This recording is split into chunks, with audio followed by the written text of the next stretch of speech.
শিল্প ও বাণিজ্য দপ্তরের উদ্যোগে ৮তম আন্তর্জাতিক ministry of micro small and medium enterprise অর্থাৎ MSME দিবস পালন করা হয়। আগরতলা হাপানিয়া আন্তর্জাতিক এক্সিবিশন হলে আয়োজিত এদিনের অনুষ্ঠানে উদ্বোধন করেন শিল্প বাণিজ্য দপ্তরের মন্ত্রী শান্তনা চাকমা। অনুষ্ঠানে দপ্তরের অধিকর্তা বিশ্বেশ্বরী বি সহ অন্যান্য আধিকারিক এবং রাজ্যের বিভিন্ন স্থানের কারখানা মালিক থেকে শুরু করে বেকার যুবক যুবতীরা উপস্থিত ছিলেন। অনুষ্ঠানে বক্তব্য রাখতে গিয়ে শিল্প বাণিজ্য দপ্তরের মন্ত্রী বলেন, বেকার যুবক যুবতীদের স্বাবলম্বন করে তোলার জন্য বিভিন্ন স্কিম ও ঋণ নেওয়ার সহজ উপায় চালু করেছে কেন্দ্র ও রাজ্য সরকার। তাই তিনি সবাইকে আত্মনির্ভর হওয়ার পরামর্শ দেন। আর সবাই আত্মনির্ভর হলেই ত্রিপুরা রাজ্য এগিয়ে যাবে বলে অভিমত ব্যক্ত করেন মন্ত্রী শান্তনা চাকমা।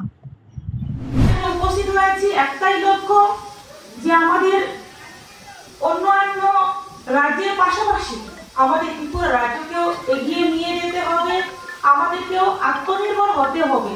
তার জন্য আমাদের কেন্দ্র সরকার বিভিন্ন প্রকল্পের মাধ্যমে এবং রাজ্য সরকার বিভিন্ন প্রকল্প চালু করেছে, এবং তার মাধ্যমে কিভাবে আমরা আমাদের ত্রিপুরা রাজ্যকেও আত্মনির্ভর করতে পারি, প্রতিটি পরিবার যাতে আত্মনির্ভর হতে পারে, সেই লক্ষ্যমাত্রাকে নিয়ে আমাদের সরকার কাজ করে যাচ্ছে।